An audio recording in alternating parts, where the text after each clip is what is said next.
숨통을 틔워줄 시간이 필요한데 네. 그 숨통을 숨 쉴 수 있는 시간을 벌어준 겁니다. 벌어주게 되죠. 이걸 한다면. 예, 이런 잘못하면. 논의를 한다면. 그러니까 김성훈을 구속을 못 시켜가지고 김성훈에게 증거 인멸을 할 수 있는 시간을 줘가지고 우리가 그렇게 분노했던 거 아닙니까? 네, 네. 그거 똑같은 거죠. 예, 국힘이 지금 사실상 여러 가지 자기네들이 했던 그동안의 이 죄과를 당연히 그 죄과에 대해서 물어야 될 때 그 시간을 다른 걸로 써버리는 거죠. 그렇죠. 예, 그런 문제가 가장 큰 문제입니다. 그러니까 우리가 가장 우리 역사에서 그 땅을 치고 후회하는 건 정말 제일 중요한 시점에 그 문제를 벌어진 자들에게 정확하게 단죄를 해본 역사가 없어서 그 역사가 없는 것 때문에 또 다시 그 내란 세력, 쿠데타 세력들이 다시 바로 했던 것이 12.3 내란 아니겠습니까? 네. 그래서 이번만큼은 절대 역사적으로 했던 잘못을 우리가 반복하지 말자. 이 얘기를 우리가 넉 달 넘게 계속 해왔거든요. 네. 우리가 다시는 절대 전두환을 용서하지 말자. 전두환 같은 사람들 절대 용서하지 말자. 그들이 잘못했다고 싹싹 빌기도 전에 우리가 먼저 용서의 화해에 손을 내미는 것은 우리의 목에 칼을 들이는 거고 국민에 대해서 배반하는 것이다. 그러니 이번만큼은 절대 그렇게 하지 말자라고 하는 우리 공감대가 형성이 됐잖아요. 근데 사실 딱 끝나고 나서 한 곱이 딱 넘기니까 그들에게 다시 한번 숨통을 틔워지는 일을 한다는 거죠. 그래서 이것은 적절하지 않다고 생각하는 겁니다. 아시다시피 개헌은 모든 걸 빨아들이는 맞습니다. 블랙홀이잖아요. 어떻게 보면요. 대선보다 훨씬 더 그 빨아들이는 게 네. 강력하지 않습니까? 그러니까 개헌을 제안하는 순간 개헌에 찬성이냐 반대냐, 그렇죠. 개헌의 내용을 무엇을 할 거냐, 네. 이게 논쟁이 세게 붙기 때문에 네. 지금 내란 종식으로 에너지를 모아도 모자랄 판에 굉장히 그래서 시점이 안 좋았다고 봅니다. 시점과 절차가 안 좋았다고 봅니다. 더더군다나 제가 이제 정무적으로 볼 때 이들의 저희가 굉장히 불순하다고 보는 거는 이런 부분입니다. 지금 예를 들어서 4년 중임제다, 내각제다 또는 독일식, 오스트리아식 이원 집정부제다 이런 권력구조 개편을요. 얼렁뚱땅 지금 이 대선이라고 하는 큰 어떤 국가의 미래를 결정하는 중요한 일에 섞어서 두 달 만에 그것도 밀실처럼 소위 전문가 몇 명이라는 사람들이 뚝딱 처리를 한다? 그러면 또 거기에 정무적으로 보면 마치 제 세력은 다 찬성하고 이재명 대표 한 사람만 반대한다는 식의 그게 논리가 전선이 형성될 수 있잖아요. 황당하게. 이게 전혀 그런 구도가 아닌데도 맞습니다. 마치 역사가 앞으로 가는 걸 이재명 대표는 반대하고 있다. 뭐 이런 이제 그렇죠. 황당한 프레임으로 엮으려는 거 아니냐. 그래서 이거죠. 오은식 기장이 저는 오늘 안에 다 정리를 했으면 좋겠고요. 이미 불가능한 상태가 됐어요. 국민들이 동의를 안 해주세요. 벌써 네네. 딱 어제부터 난리가 났어요. 모든 SNS 다 집에서 찾아보면 동력을 이미 잃은 겁니다. 네. 그러면 이제 그러면 저기 이재명 시대든 범야권 새 차기 정부에서 처음에부터 다시 논의를 하자라고 이렇게 제안하고 빠지는 게 좋을 것 같고요. 특히 저는 차라리 일요일 날 오은식 의장이 국회 안팎에 반헌특위를 설치하자. 이태원 참사 진상조사위원회처럼 이 반헌법, 민주헌정 파괴자들에 대한 국회 차원의 기록을 제대로 남기자. 다시 한번 조사해서 이런 제안. 그다음에 어떻게 국민의힘은 단 하나의 반성도 하지 않고 아직까지도 뭐 반성이라고 제대로 한 게 아니잖아요. 네네. 무슨 얼버무렸죠, 얼버무려. 아니 반성이 어디 있었어요? 그러니까 반성이 아니라 유감이라는 식이잖아요, 쉽게 말해서. 네, 아니 사과도 이제 예. 대사과 집어 던진 거고. 예. 더군다나 두 번째 어제 나온 거는 완전히 이제 불복하는 내용. 그렇죠. 한남동에서는 그러고 앉아 있고. 예. 국힘에서 언제 무슨 그렇죠. 사과를 했어요? 윤석열에 대한 따끔한 지적을 해야죠. 네. 빨리 방 빼고 진심으로 국민한테 국회와 국민한테 사죄하시오. 그리고 반헌특위 만듭시다. 이참에 반민특위를 개성해서 이런 제안을 하는 게 좋았을 뻔했어요. 그리고 거기다가 국힘 지도부를 불러서 대한민국을 위해서 당신네들의 1호 당원한테 승복한다는 메시지를 내게 해라. 그렇죠. 승복이란 단어, 승복 프레임을 당신네들이 몇 달째 계속 가져가면서 야당에게 특히나 사실은 피해자들에게 국민들에게 승복하라고 계속 압력을 행사했던 자들 있지 않습니까? 근데 그자가 승복이라는 메시지를 하나도 내지 않고 있으니 대한민국의 역사를 봤을 때 민주주의를 봤을 때 내란 수계이지만 그래도 국민 통합을 위해서 승복한다는 메시지를 분명히 내도록 너네들이 가서 역할을 해라 라고 해서 국회의장으로서 대한민국의 어른으로서의 역할을 좀 해주셨으면 어땠을까라는 생각도 듭니다. 저는 지금 이런 광경을 보면서 뭐가 많이 생각나냐면요. 우리가 많은 시청자 여러분들 영화 레미제라블 장발장 잘 네. 아실 거예요. 1789년 프랑스 대혁명이 났습니다.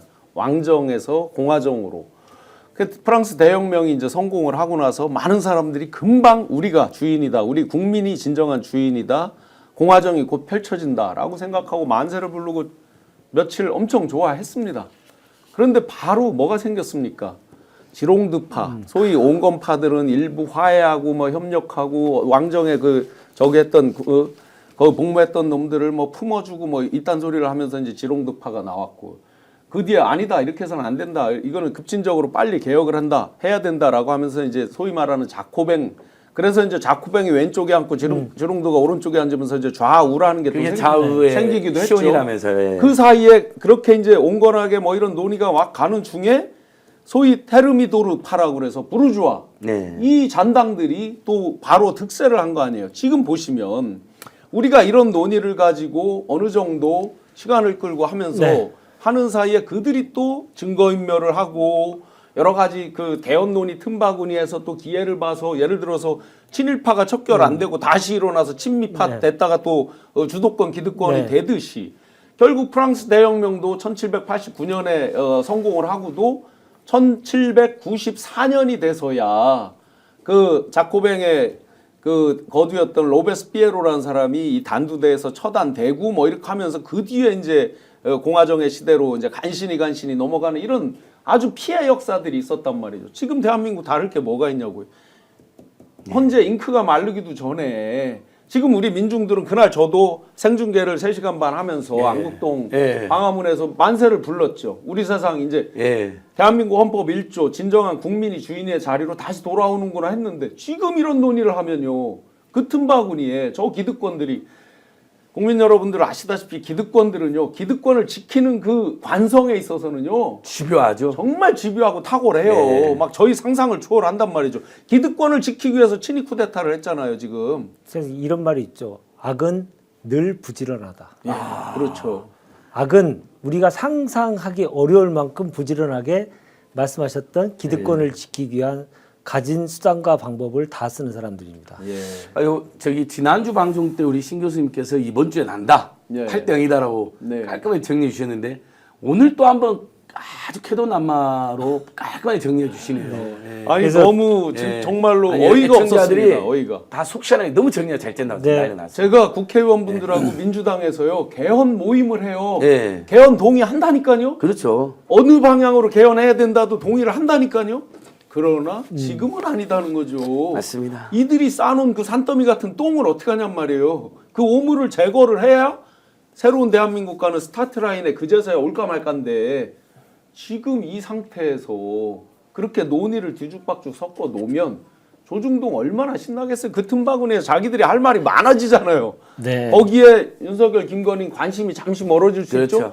그 사이에 뭐 별의별 일을 다 버리고 할 거 아닙니까? 이게. 벌써 지금 어제 오늘 윤석열 김건희에 대한 관심이 멀어지고 있어요. 예. 개헌으로 논란이 크게 붙으면서 이거 자체가 이번 제안의 부적절성을 증명하는 거죠. 거기에 네. 뭐 만약에 진짜 4년 중임도 아니고 뭐 내각제 이런 논의를 하면서 또 엄청나게 또 시간을 막 하고 할 거 네, 아니에요. 네, 그 그렇죠. 내각제 그 틈바구니 더군다나 네. 국회가 뭐 저 총리 총리를 지명권 선출한다. 벌써 이미 네. 뉴스에 그렇죠. 나와 있잖아요. 예, 예. 이 뭐 하는 짓들이냐고 지금 이 타이밍에. 그 흐름상으로도 오늘 말씀하셨듯이 오늘 끝나야 됩니다. 진짜로 예, 오늘 끝나야 예, 되고 예, 예. 사실은 오늘 오전에 끝났어야 맞아요. 되는데 예. 오후까지 계속 이어지는 아니 저렇게 게 의장님이 저렇게 메시지를 내니까 본인이 계속 그러니까 불씨를 지피고 있는 거 아니냐. 저는 그래서 이거죠, 우리 이게. 법야권 정당들이 오늘부로 의총 빨리 열어서 깔끔하게 딱 마무리하고 지금 내란 종식으로 그다음에 윤석열이 지금 사과도 하지 않았다. 윤석열에 대한 전면적인 규탄.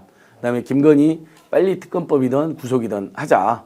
그다음에 윤석열 재구속도 시켜야 돼요. 당연하죠. 경찰이 유죄 취지로 송치해놨다니까요. 군사반란죄, 국회법 위반, 직권남용죄로. 그러니까 검찰은 오늘이라도 영장을 칠 수가 있어요. 근데 개헌으로 우리가 쏙 분위기가 있으니까 검찰은 또 이럴 때 회심의 미소를 짓고 있는 거죠. 안 하죠. 일 안 하고 딱 시간을 끄는 거죠. 그렇죠. 최근에 여론조사 결과를 보면요, 예. 그 범야권 지지자들의 결집도가 좋아요. 사상 최대치로 네, 가고 맞습니다. 있습니다. 네, 그리고 그렇죠. 반면에 저 극우 세력들의 결집도는 완전 이완 현상이 벌어지고 그러니까 있어요. 이렇게 결집이 됐을 때 그들이 쌓아놓은 산더미 같은 거 오물들을 제거를 하는 그렇죠. 동력으로 써야 될 거 아니에요. 그렇죠. 그래서 이렇게 최고조로 이르는 우리의 결집도를 가지고 사회 전진을, 대한민국 전진을 위해서 그 에너지로 써야 되거든요. 그렇죠. 근데 이게 이렇게 되면 그들에게 재정비 시간을 줘버리는 거죠. 아침에 적들에게 안 재정비 그래도 시간을 주는 맞습니다. 겁니다. 뉴스공장 그 김어준 그 공장장이 모멘텀을 탈취해가는 거다라는 표현을 아주 네. 적절하다고 봅니다. 왜냐하면 지금 말씀하신 대로 그 에너지, 네. 그 모멘텀을 우리는 지금 내란 세력 척결의 모멘텀으로 써야 되는 거잖아요. 네. 그런데 지금 엉뚱한 방향으로 물줄기를 돌려버리고 있잖아요. 하루아침에. 그래서 오늘 조국혁신당에서는 일부러라도 뭐 오늘 아침에 보니까 뭐 수요일 날 방 뺀다고 얘기도 나오지만 당장 방 빼라. 그 부분. 라고 해서 네네. 지금 3시에 한남동에 가서 방 빼라고 저희들이 좀 시위하면서 하기로 했습니다. 그래서 잘하셨네요. 이렇게 우리가 꼭 지금 시기에 해야 될 일들이 논점이 흐려지면서 못할 수가 있기 때문에 일부라도 저희들은 오늘 3시에 가기로 했습니다. 그래서 잘하셨습니다. 네. 제가 어제 아내랑 어제 네. 밤에 10시쯤에 이제 모자 눌러 쓰고 마스크 쓰고 한남동 바로 그 앞에를 가보셨군요. 갔어요. 예. 공관청 딱 입구도 네. 가서 한창 경찰들 수고하신다고 네. 인사도 하고 딱 5명 있었어요. 네. 1인 시위 피켓 3명 있었고요. 네. 2명은 거기 쭈그려 앉아서 이러고 있었고 정말 딱 5명밖에 없었습니다. 예. 맞습니다. 오늘 방송 어떠셨습니까? 마음에 들었다면 구독, 좋아요로 스픽스를 응원해 주십시오. 여러분들의 구독, 좋아요는 가장 큰 힘이 됩니다. 스픽스 구독, 좋아요.